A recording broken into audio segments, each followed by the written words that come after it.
Yo, what's up guys? It's me, Jacob Alice at welcome sa vlog natin ngayon. At kung di ka pa nakakapag-follow, mag-like at mag-follow ko na sa ating Facebook page para magi kang updated sa mga upcoming videos natin.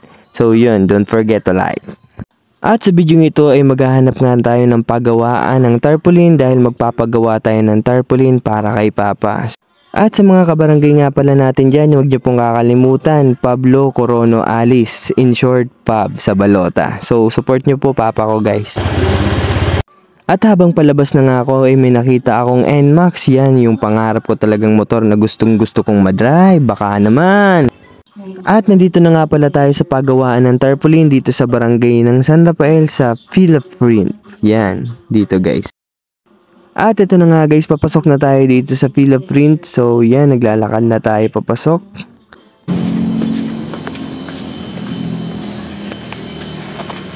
At eto nga ang naabutan natin dito guys. Okay, perfect.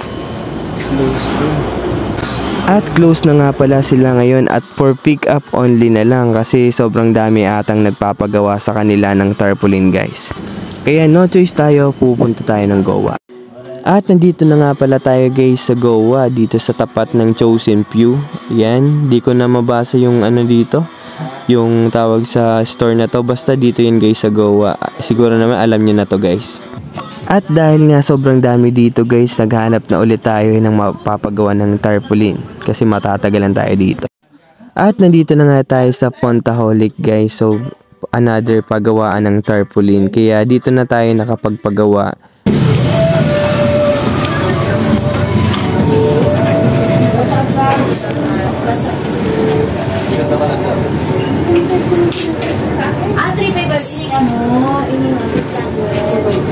At finally nakapagpagawa na tayo at sa Saturday natin siya makukuha dahil sa sobrang dami ng nagpapagawa nito ngayon guys.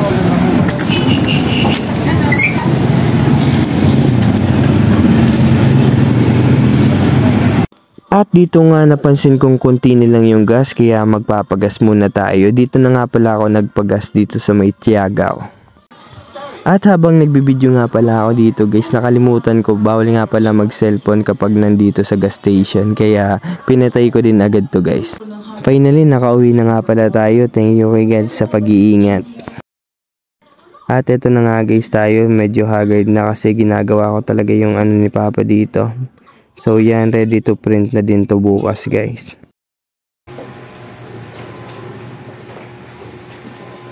At dito na nga nagtatapos ang episode 5 ng vlog natin. Maraming salamat guys!